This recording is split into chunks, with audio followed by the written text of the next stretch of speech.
What's up What's with it, up, man? Thank you for tuning in to BYOB, where we believe the Bible is basic instruction before leaving Earth.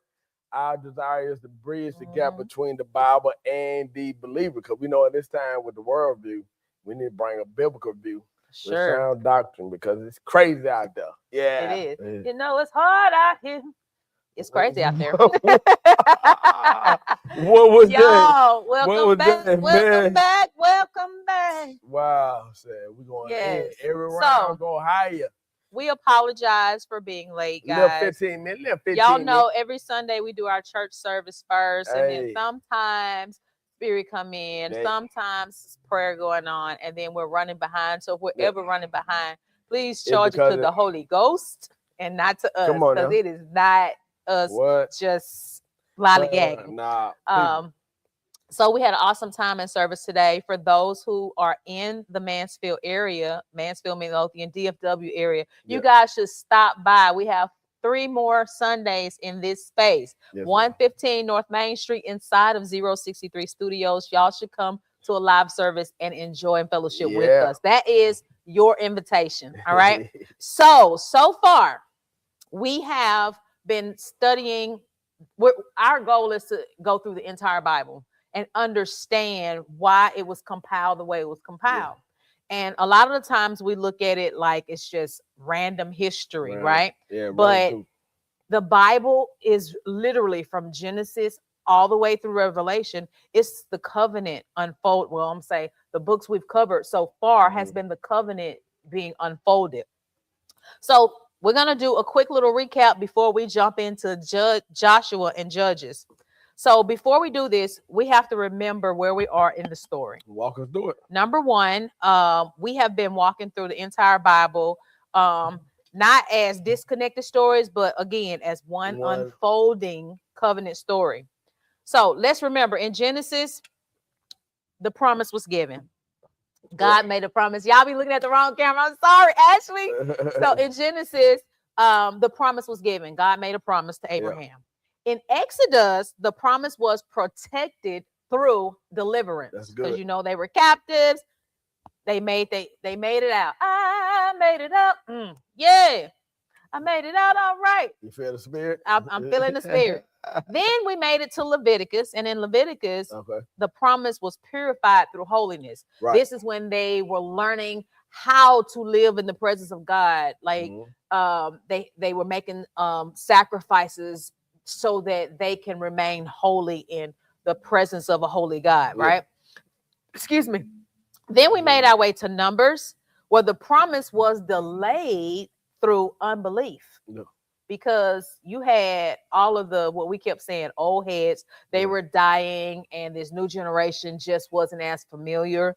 So we get to Deuteronomy, and in Deuteronomy, Moses is like, hey, did I say Moses? Moses. Oh my gosh. We understand. Moses was reminding them to remember. Like, you have to remember before the inheritance. Otherwise, you get the inheritance, then you get the big head. You start forgetting who you are. Don't forget where you come from. Don't forget where you come from, because you sometimes get the big head. You forget, and you don't remember what you come through, where you've been, what it could be. Y'all heard the coulda, shoulda, woulda, because you're so stuck on the right now, when right now can change in the twinkling of an eye. That's good stuff. So now here we are. Now Israel stands at the Jordan, right? The wilderness generation is gone, because they children have begat. That's what it's saying in the Old Testament. Begat. But they children started having children. So the wilderness generation is gone. And I would say this, the promise is still valid. It's not new, but the moment is new, because it's a new, same group, as far as the Israelites, but it's a new generation of people. They're born in the wilderness and not in Egypt. They're born free, but they're born from the people that were in the wilderness that knew a little bit. They knew enough to where Moses was like, hey, y'all have got to remember, you're not slaves anymore. You got to remember. You got to remember where you come from. You got to remember the God of your forefathers. Please remember. Y'all know I had one on a little squirrel. That's what they told me last week on just remembering. That's the situation we're in now. You got to remember. You do. We coming out of Black History Month because why? You need to remember. That was the whole month for us, just about remembering where we come from. Because what they say, if you destined to repeat something if you forget. Oh, and that's what we about to jump into today. Come on. Because when you don't remember, and he already said it, you repeat. Yeah. Cycle of oppression. Yeah. You repeat the things that kept them so burdened and just like discombobulated and not faithful, and everything that kept them from entering the promise early, everything that kept them from holding on to it when they had it, you know, those are the things they were supposed to remember. Sure. Remembering the power of God, remembering who delivered us in the first place, remembering that we are his chosen people, all of these things, remembering who you are, whose you are, where you come from, and what the promise is. And even in our regular 21st century lives, sometimes we tend to forget. We miss a couple of Sundays, right? It's like, okay, I'm working. The Lord knows my heart. Then a couple of Sundays become a couple of years. And before you know it, like, I mean, it's easy to happen that way because think about it. You work Monday through Friday. You try to have Saturday to yourself. Somebody take up your Saturday, or you get called in. So now I want to rest on Sunday, then hit it back again on Monday. So it's easy to happen. But when we let that pass us by and we don't come together and we're not studying and we're not communicating with God and remembering who he is in our lives, you do tend to forget. Quick.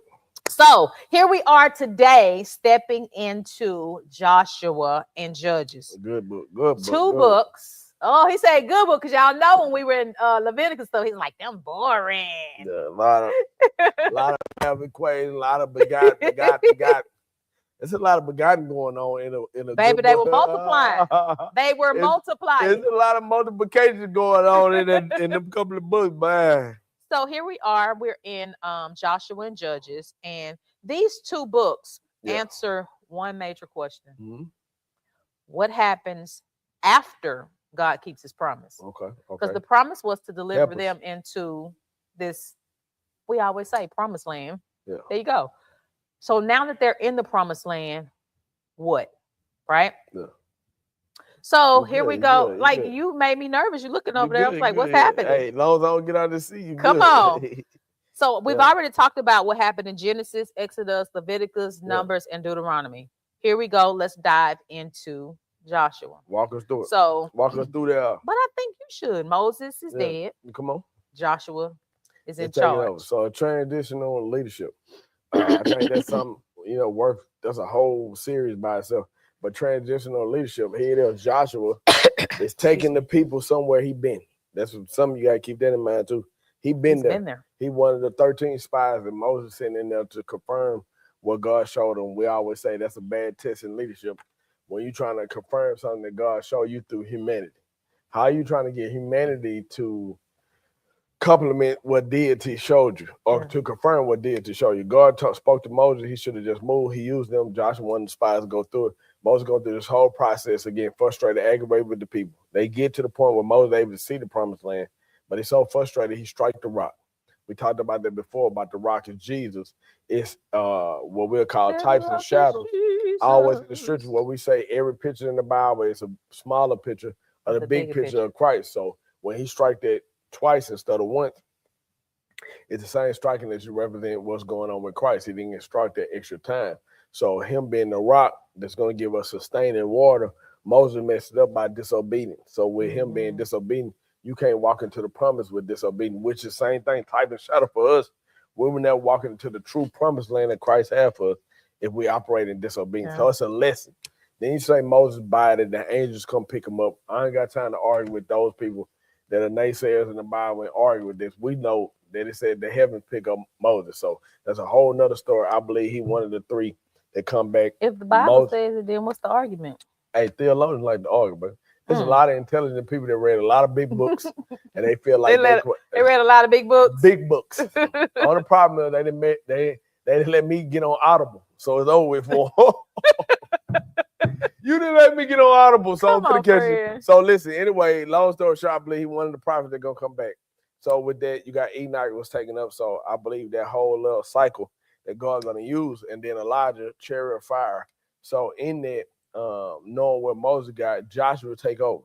You don't get a chance to talk to Moses. One no blueprint. Hey, this is the next couple steps. Moses just gone for the scene. And then God so cold. The book of Joshua start off. My servant Moses is dead. Now Joshua, you go. We don't have a grieving or mourning period. I can't grieve when this man ain't do no repass. Where the mac and cheese at? Ain't nobody had no chicken. He like, listen, Moses dead, but the plan and mission ain't dead. Which shows you something about God right here. I always look for lessons. He show you his mission is always bigger than the man. Yeah. We get caught up in man, you see, and nothing wrong with honor. I believe in honor, I believe in legacy, but it never trumps the mission. For sure. You should never be like, That's it's good. them. No, the mission always be. That's why if the mission died with the man, it wasn't God. I say right now. If it's a mission and he dies, it wasn't God. It's something missing. I would argue with your whole Black History Month. I argue about Dr. King with the dream, but I ain't got time to even get in it. If something dies when the individual dies, it shows you it was limited from the start because it should be bigger than it. It should be so many other dreamers because of it. But long story short, Joshua take over is where we're at now. When Joshua take over, you got to realize Joshua taking over after slave mentality people dies. You got the structure? You got the structure? Yeah, I ain't following structure. My bad. Go. So Joshua take over after the people that's in slavery dies. Then they mindset, all that happened. Moses get frustrated. That's the reason why he loses, because of that mindset. Then you get into that, he take over those people who are coming in. These are wild people. They born in the wilderness. They used to manna falling from heaven, different mindset than somebody that was used to slavery coming out of there. So in there, you understanding that process, Joshua taking over, he got to lead them into this. But you go into a land flowing, making honey, but it's other people though. That's the catch too. Because God will give you detail, hey, it's people here that you saying is my land. And so that's when we jump in kind of Numbers. Chapter 13, where he get in there, he got to fight Joshua before, Numbers chapter 13, where he said they get grasshoppers. So evidently these are giants, and they fighting people that's kind of above their talent and stuff. But Joshua got to walk them through that process. They look scary. Man, in there. But that's his leadership. He's a warring leader. Notice God always give you a leader for the time and the area that you're in. He perfect for that. Moses strategist. How we get out here, hey, Pharaoh, let my people go. Strategize, boom, boom. He come out the wilderness. He lead them where he had been. When she been in the wilderness for 40 years, so Moses left. Joshua warring leader, he lead them where he been, what? The land flowing milk and honey. So all these types of shadows, you see it. Joshua is what I said, a type of shadow of who Christ really is. He's showing us who Yahweh finna be. So Yahweh. All right. Come on. So you already said Moses dead, Joshua the new leader. So I thought you were gonna pull it up, and you were flowing, so I was like, "Hey, pull it up." Pull it up. So the structure of Moses. So not Moses, Joshua. So in chapters 1 through 5, and I wanted to break it down this way so that you guys can kind of study in your own time and see this entire story unfold across multiple books. It's one story, but it's unfolding over generations, long time periods, across multiple books. But okay.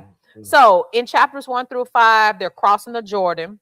Okay. And one that I want to pull out because you said it and it has never ever left my mind, because mind you, I didn't touch the Old Testament because there was a lot of begats and some names that I couldn't pronounce. Then I would go night, right?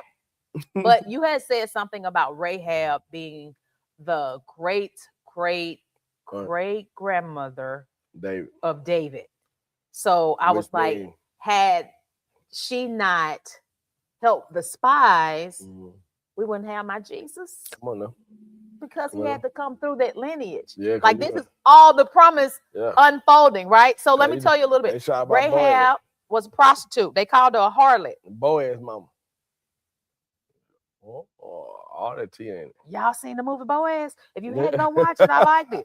But they should have showed that part. Yes. Tyler Perry had a movie called Boaz. But Rahab was a prostitute, right? And she believed in the God of Joshua, like Joshua's them God. She was like, okay, y'all God for real, right? So when they went in to spy, she was like, y'all, I'm gonna hide y'all. Something on her roof, under something, however they go. Y'all gotta go read it yourself. But she hid them. When the army people came, they was like, hey girl, what them spies at? She was like, they gone.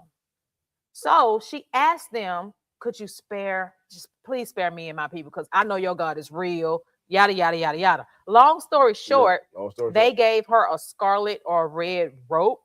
Yeah, the towel. Which, now you know I started seeing Jesus and stuff again. Protection. But it was to protect her and her family, just like how when the children of Israel was still in Egypt and all the famines and stuff were happening, they had to put that blood over their doorpost. The death angel. So the death angel would pass them by. This is pretty much the same thing, because they went in thinking, kill, kill, kill, so we can take this land. Except for the but not her and her family, because protection. She had that scarlet rope, which represents the Passover, y'all. They passed her over. They saved them. And it had to happen because in Genesis, there was a redemptive plan already in play. Yeah. The child of the woman was going to crush the head of the serpent. And it wasn't talking about the children that we bear, just regular human beings, but they were talking about the Son of Man that was going to come through Mary later on down here in the line, y'all.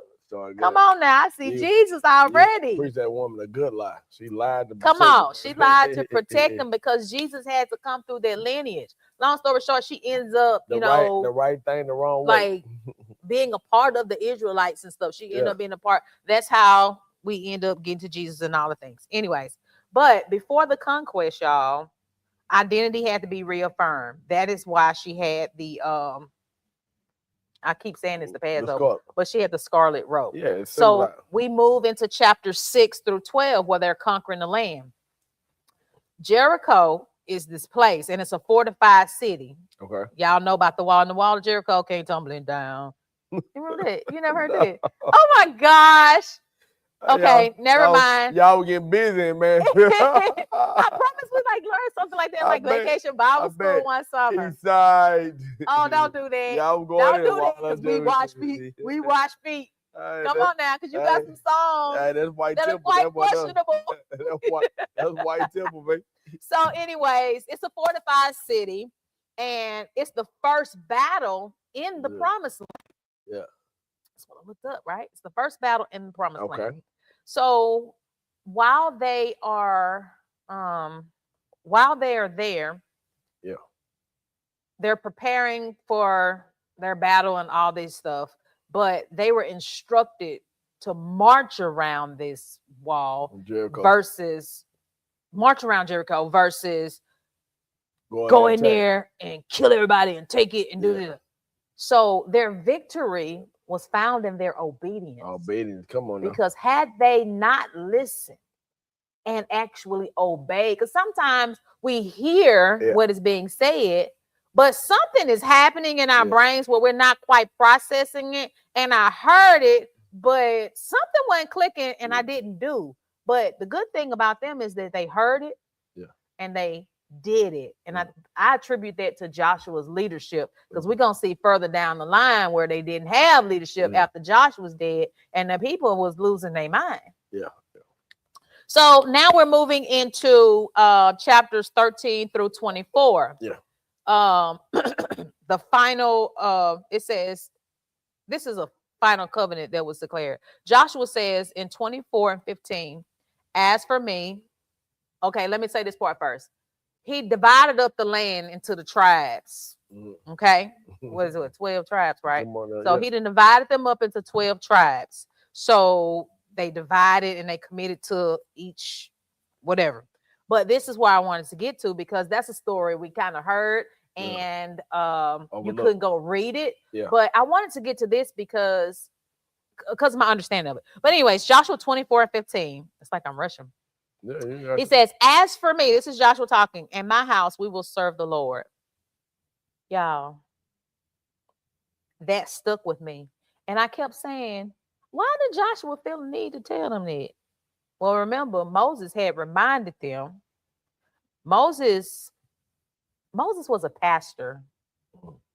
Moses, like he, not that Joshua didn't care, right? But Moses cared, and he was working hard for his sheep. Yeah. Like, y'all, please don't forget. Even after I'm gone, y'all keep loving the Lord, and y'all remember, and y'all honor the Lord and live in holiness. And like he's trying to teach them so that even after he's gone, like y'all got this to hold on to and pass it down and never forget who you are. Like he's really concerned with them forgetting, because he knows that when you forget, what happens?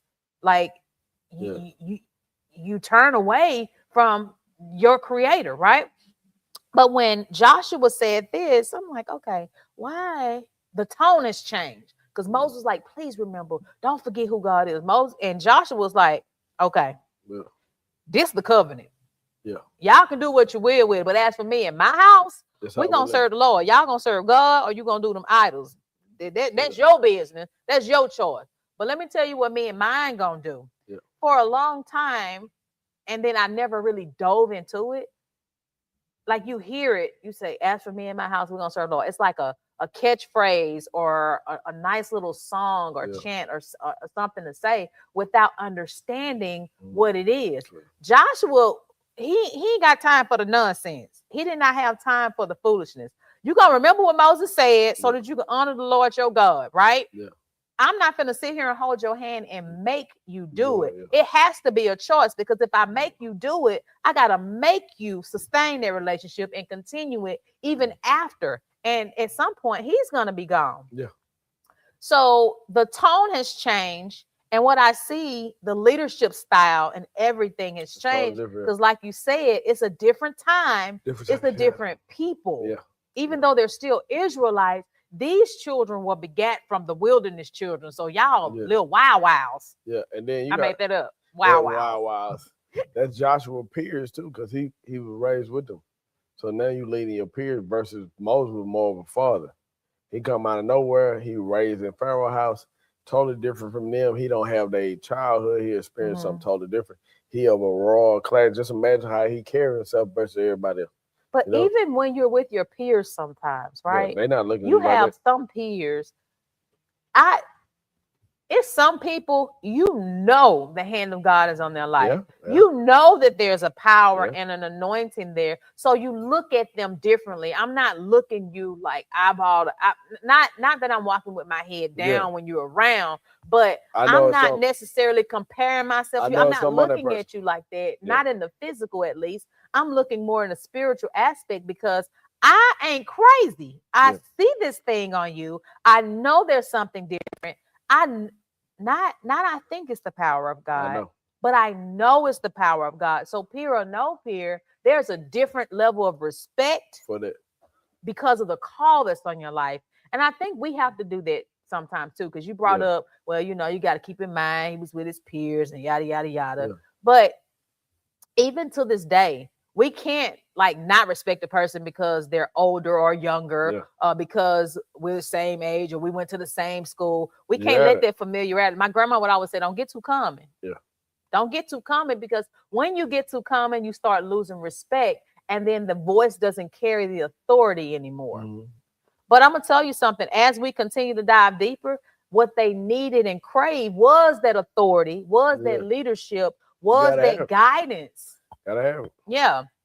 So I wanted to share how I see Jesus, though, before we hit up Judges. So Joshua leads Israel into a temporary rest, right? Yeah. Because now we are in the promise. Mm-hmm. But look how Jesus did, y'all. What he do? He gonna lead us to eternal rest. Eternal rest. Mm-hmm. Yeah. It's like a picture was playing in my head. I said, okay, Joshua got them to the promise. Mm-hmm. Jesus is going to get us to the promise. Yeah. They had a temporary rest where you didn't have to fight a little bit for it. When you first got there, you did. You had your first battle. But then look how God prevailed. Even in there, even in your unbelief, even in your forgetting of him and not remembering and honoring him, he still showed up and showed out. He came through. Listen to me and follow my instructions. Just march around and boom. Yeah. He still showed up and showed out. So now you in here and you can relax a little bit. You can build your house, build the nation, Like, build your wealth, build your family. Like, y'all can enjoy the fruits of your labor now. Yeah. That's good. Joshua led them to that, right? Yeah. Just like Jesus is going to lead us, the least believers, into the eternal rest. Joshua, under his leadership, they defeat the enemies. Just like Jesus defeats sin and death. Yeah.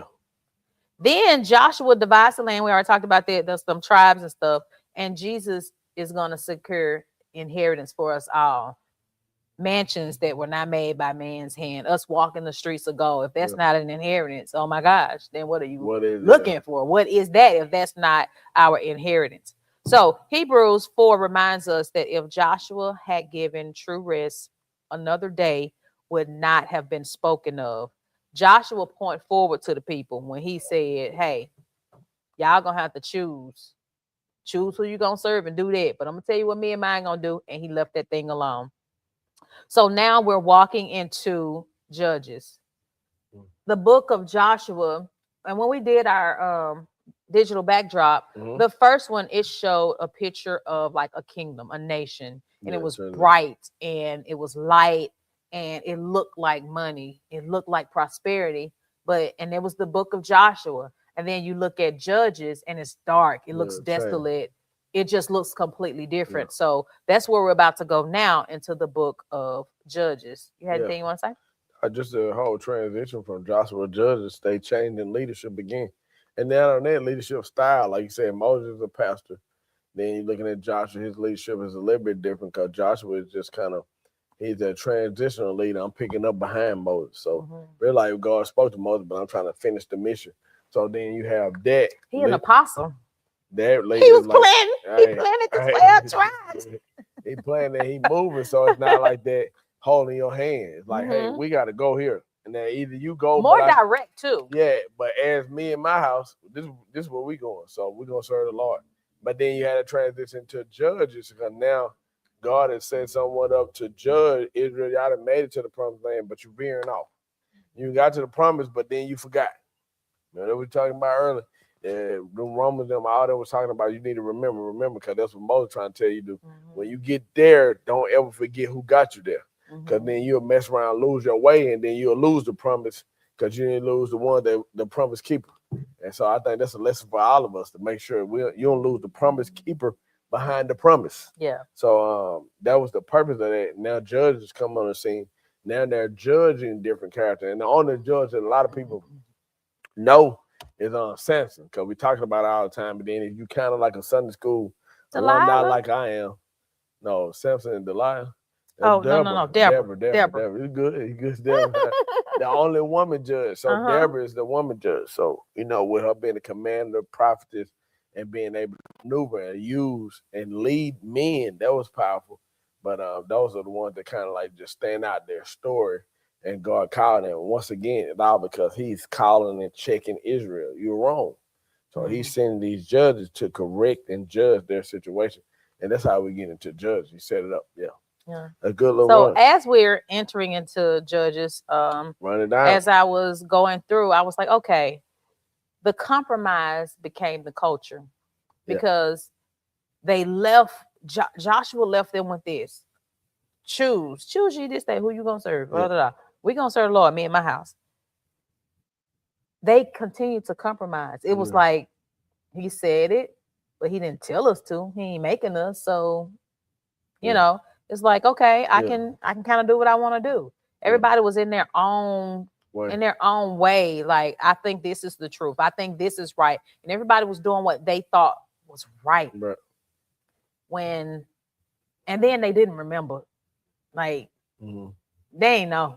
They didn't even know their own history, which makes me think about us as a culture sometimes. My people are destroyed for a lack of knowledge. We don't. Like, we see the same little stories every month, and it becomes like a cute thing. You have the kids act it out. You have a little program or something like that. But if you really knew the struggle, if you really understood where you really came from and what it took to get you to where you are, you have a different appreciation for it. And each generation, it just gets worse and worse and worse. Like, it gets bad. So, anyways, Joshua dies. The new generation does not remember. Judges chapter 2, verse 10 says, there arose another generation who did not know the Lord. The warning that Moses was trying to give in Deuteronomy, Moses is begging and pleading, y'all, don't forget, remember. Had me stuck on the word remember. They said it like 14, 15, 16 times. And I was stuck on that. I couldn't even finish the rest of Deuteronomy because remember obviously was the message that was meant to be relayed from that book. Excuse me. So Deuteronomy's warning basically is fulfilled because they did not remember. So after Joshua's decisive leadership, Israel entered into a season where there was no centralized authority. They didn't have Moses. They didn't have Joshua. They didn't have a national shepherd. So a cycle kept repeating itself. Over and over again. Israel sinned. God allowed the oppression. Israel cries out. See, when the oppression comes, they be like, oh, Lord, save us. Oh, make a way out of no way. Wow. Come through, Lord. Right now, Lord. Wow. Then the Lord shows up. Hey, change everything. Then they go back and do the same thing again. Fall back into the sin. Yeah. Get oppressed.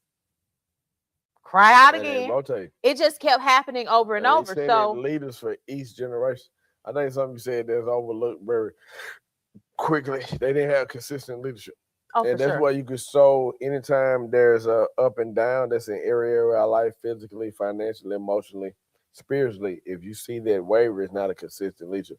That's why you be doing good financially is because somebody's leading it. Like, hey, we saving, we're doing this, and then all of a sudden it drops off because that leader not in place. Or you see somebody that's spiritually, oh, man, where I'm fast and Lord. Why? Because somebody leading the charge of that. But the minute you pull back or you stop attending or you find out, oh, man, I was here. I was talking to some person, they was like, man, I remember I was right here spiritually, and then all of a sudden, I don't even know how I wasn't in church no more. That's leadership. Like, it's just that connection, not having it there. And that's why it's good to have consistent leadership. That way you know direction. Hey, man, this was the plan. And having somebody in place. You've been talking to us about training up our Joshua, somebody that can hold it down, take over when you're not there, all of the things. It just showed when they did not have, I'm pointing like they right here. When they did not have leadership in place, they was in sin. Then the oppression came. Then they cried out. Yeah, and then Joshua had a good chance. He was able to be what you call a secondary leadership with Moses. See what I'm saying? He was able to fight while Moses' hand was up. He got a chance to catch it. Man, so he was there. And I think that's something that happens in communities. Juxtapose what you said about us as African Americans, seem like it's the same cycle. You see the same protest, the same thing people talking about in 1960s. You talking about in 2026. That's crazy. But the reason why is it haven't been no consistent leadership. Because I had somebody, when you think about somebody like Malcolm X or Martin Luther King, or if you're talking about, I can go back and forth, Marcus Garvey, all these great leaders we had over the years that's going through, you'd be like, what happened, man? Rosa Parks, all them people sitting on the bus, who the next? You know what I'm saying? It was never nothing. You know, all them people that were marching, holding hands, walking over that Mississippi Bridge, where all them people at? Your grandkids, though, who was the next? Yeah. You know, nobody was ever putting nobody, which they said Jesse Jackson, you know, definitely praying for their family, too, with him transitioning past week. But just think about it, nobody who took over Rainbow Push, who's next, you know. They were saying Dr. Freddie Haynes, but then he stepped down here in Texas. But I was like, to me, I was like, man, what happened is just a drop of the ball. Like, what? It was no generation to hand this stuff. Like I said once before, it's like the whole community always starting over because it's always another lunch or restart or whatever because it's nothing traditional. When oppression comes, we're going to cry out. Yeah. Like the place we went in and you saw that wall, they show you generation of wealth. Like, this is how we started. You walking down that whole highway, you said, that's old money. That money. Don't say the name. Don't say the name. Don't say the name. We need all the help we get. Don't say the name. Listen. So we walked all the way down, but just to go show it was handed down. And once again, you can't forget. Every time you come in here, it's a remembrance. That's what that wall is. That wall is a remembrance of how we got here. And I think that's how you're going to get to the point that you have what you call sustained wealth, a sustained relationship, same thing with him. And I say that's why I'm big on that community thing. I often as you do this in remembrance of me. He's saying, don't just it's the first of the month, so we doing man, like when you do this, your mind got to go back to, hey, how this happened, where this come from, this the blood, this. And that's what we're seeing in the chapter while the judge is going through there. Yeah. Like you said, it seemed like, man, boom, you go to Deborah. She got wisdom and courage to use a woman, even though you're saying you can't use a woman. She changed up Gideon. He say he too weak. But this is what I love about Gideon the farmer, huh? Yeah, this is what I love about the judges. The life of the judges is really like a display of where not Egypt, Israel. where the Israelites are at the time. So the thing that the judges wrestling with is almost where Israel stands spiritually. They're weak. Mm-hmm, So then he get a weak leader to show y'all, hey man, I can use this. Just give it to me. You know how many times we say God will use you in your weakness, use your mess and everything to make a message for somebody else, because everybody thinks that my struggle, my flaws, all of this discounts me when that's what he wants to use. Yeah, they ain't gonna forget it. Let me show you what it's like to be strong. Samson's strong, but then he distracted. Oh, so yes, you can he be was. strong. Oh, y'all strong now. You got over the getting part where you grew. You strong. Another example of that disobedience too. Come on now. So he's showing you through these leaders or where you need to be at. Yeah, very powerful. Very powerful. We go crazy right there. So I love judges too. Like I said, my thing that I like the Old Testament. What we said last time, I had it backwards. I said the Old Testament is New Testament concealed, and then the New Testament is the Old Testament revealed. That's right where it says so. That's why I like the Old Testament. Because Old Testament give you the teeth, it give you the flaws, it give you the tension and it takes. When you go back now, it's look at trying to connect the dots, unfold the covenant story. Man, it's a work. I mean, book after book after book, they're all connected, and it's almost like a timeline, even though it wasn't strategically, ordered. It wasn't chronologically ordered that way, but it just flows from, okay, I understand why. I understand the very beginning now. It's not just in the beginning God created the heavens and the earth and he rested on whatever day it was. It's not just that. Not just it.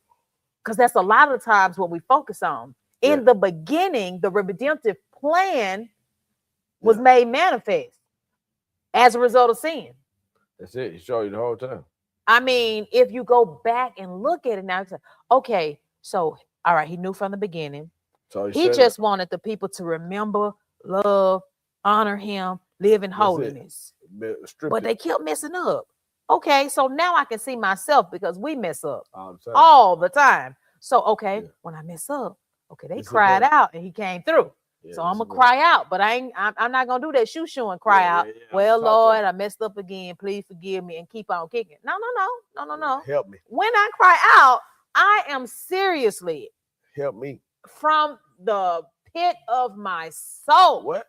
Lord, change me from the inside out. Help me, God. Yeah, because I don't want to disappoint you. I don't want to hurt you. I want to honor you. I want to reverence you. I want to draw people to you. But what I'm doing now, it ain't doing that. So fix me. Keep me in your will. Like cry out and then turn. 360. 360, you go right back to the same spot. You got to do a 180. I got to turn my back on those things that's hindering me. Come out of that. And walk. Come out of walk clean up out of it, never to return again. That's good. When we do that, we get to walk in obedience. We get to walk closer to him. We get to hear him more clearly. We get to see a little bit more clearly. And then you can honor the history all the way from Genesis to where we are now. Come on now. Get it clearly. So walk us through. Let's talk. Well, I do want to honor the time as much as possible, right? Yes, so I'm not going to go over our time. At least I'm not going to try to anyways. Yeah, we on the money. But y'all know every time I hit a book, I want to see Jesus, right? Yeah. So in Judges, they were screaming. There were screams for a righteous king. Now, they weren't literally saying, we need a king now. But instead, comparisonitis. It actually showed that they needed, like, it shows the consequences of not having one. That's what we see in Judges. We see the consequences of not having a king because the people were lost. And I'm not saying lost like they looking for the promised land kind of lost. Like they had no guidance. They didn't have anybody to, like Moses, hey, let me guide you through this. Let me hold your hand. Let me help you remember. Let me remind you who you are. Let me help you be the best you. They didn't have that. Yeah. And then again, they comparing themselves to other nations because now they are a nation. Yeah. And they desire a king, but nobody, and I got up this morning reading again. I did not see where they said, we want a king. Did not see that. But you can tell that there was a need for leadership. Yeah. We all have to have guidance. We all have to have someone teach us and show us and lead us to our destiny, to our purpose, to our place called there, so we can be who we've all been called to be. Israel was called to be God's chosen people. They were chosen, right? But they forgot who they were, had them dibbling and dabbling in things that were not of God. But the crazy thing is, this is what's crazy. That's crazy.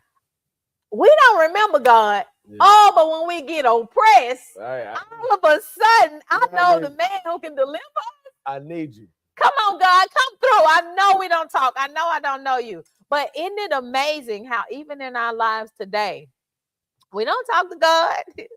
We don't do what we're supposed to be doing. We turn away from him. We don't remember who we are, whose we are. We just be doing our own thing.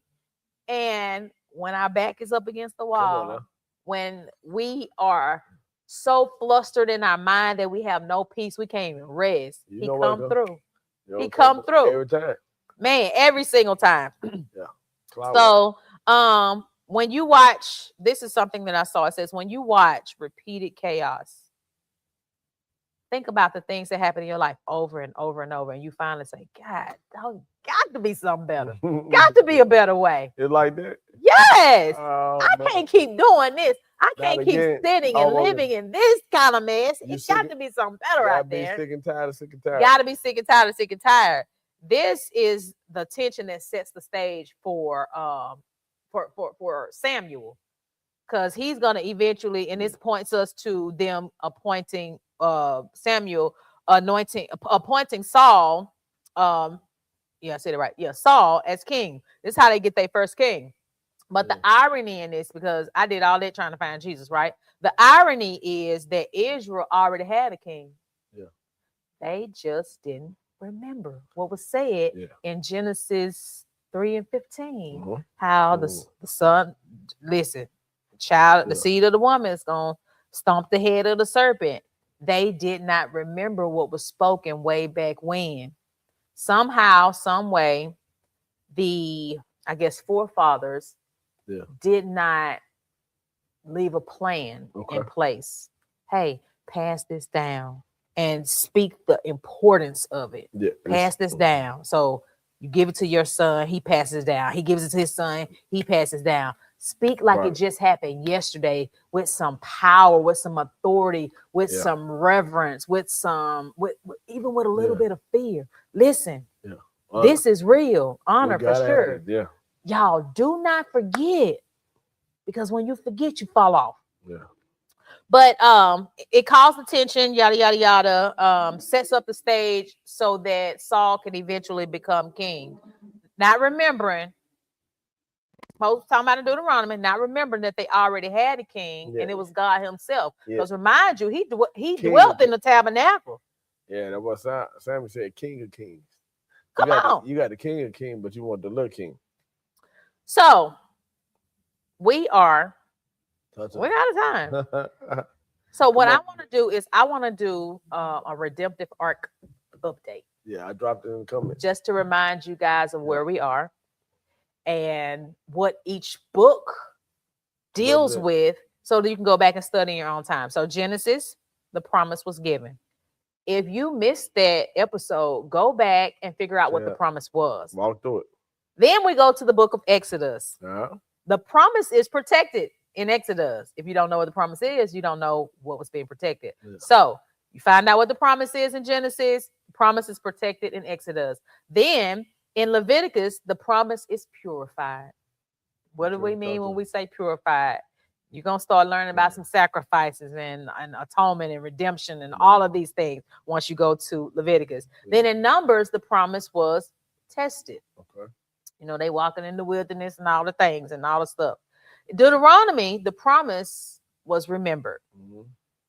Then in Joshua, the promise was possessed. Remember, they in the land now. Come on now. Then in Judges, the promise gets corrupted. Where do we go from here? Come on. Tune in next week to see what happens next week. All right. That's it. Guys, we're out of time. Yeah. Definitely not out of material conversation. But we do have to go because we want to honor our time. We're already late. So, guys, thank you for the giving, supporting, sharing, liking, subscribing, all the things. Nothing goes unappreciated. We appreciate it all. Continue to like, continue to subscribe, continue to share.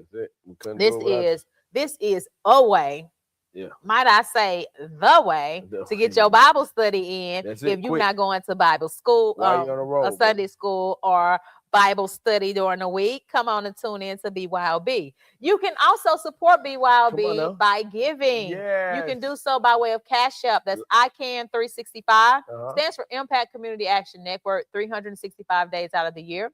You can also give by way of Givelify. Impact Church DFW. You'll see a picture of my husband and myself, and you can give that way. It's March. We have Field Trip Sunday. We have a 5th Sunday this month. Stay tuned for those details because we want to see you in the place. Guys, until next time. Grace and peace.